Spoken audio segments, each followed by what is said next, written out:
Di setiap lingkungan kerja, ada sebuah permainan tak terlihat yang terus berlangsung.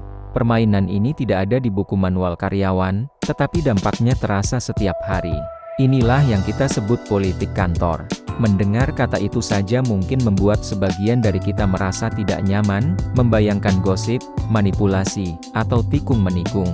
Namun, pada intinya, politik kantor adalah tentang dinamika kekuasaan dan hubungan antar manusia di tempat kerja. Politik kantor ada dalam berbagai bentuk.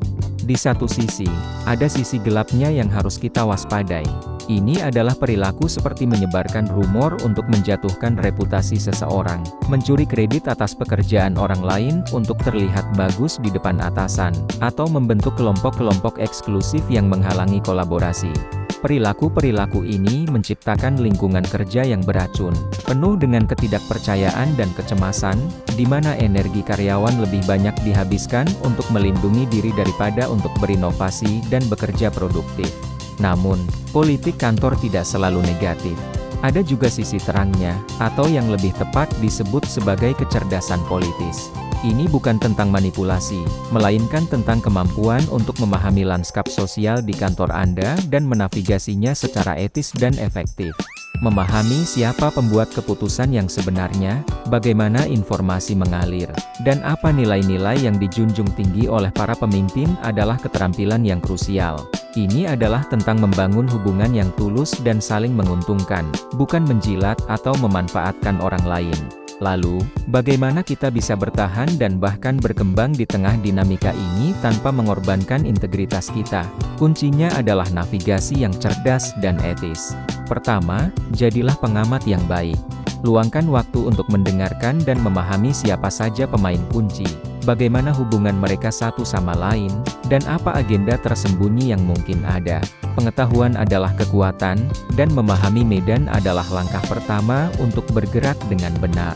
Kedua, bangunlah aliansi dan jaringan pertemanan yang positif. Fokuslah pada membangun hubungan berdasarkan rasa saling menghormati, kepercayaan, dan dukungan. Bantulah rekan kerja Anda ketika mereka membutuhkan, dan jangan ragu untuk meminta bantuan saat Anda membutuhkannya.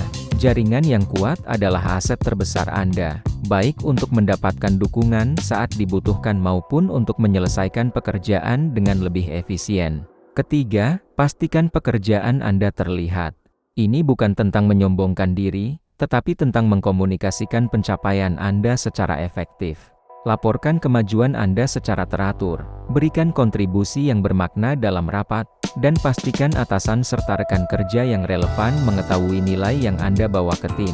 Jika Anda tidak menceritakan kisah kesuksesan Anda, orang lain mungkin tidak akan pernah mendengarnya. Keempat, dan yang paling penting, tetaplah netral dan jauhi drama. Jangan terlibat dalam gosip atau berpihak dalam konflik yang tidak perlu. Menjadi sosok yang dapat dipercaya, profesional, dan fokus pada solusi akan membangun reputasi Anda sebagai individu yang berintegritas dan dapat diandalkan. Pada akhirnya, politik kantor adalah sebuah keniscayaan, bukan sesuatu yang bisa dihindari. Namun, kita memiliki pilihan tentang bagaimana kita akan memainkannya. Daripada melihatnya sebagai permainan kotor, lihatlah sebagai kesempatan untuk mengasah kecerdasan sosial dan emosional Anda. Dengan menavigasi secara etis, fokus pada kolaborasi, dan menjaga integritas, Anda tidak hanya akan bertahan, tetapi juga akan berhasil dalam karier Anda sambil tetap menjadi pribadi yang Anda banggakan.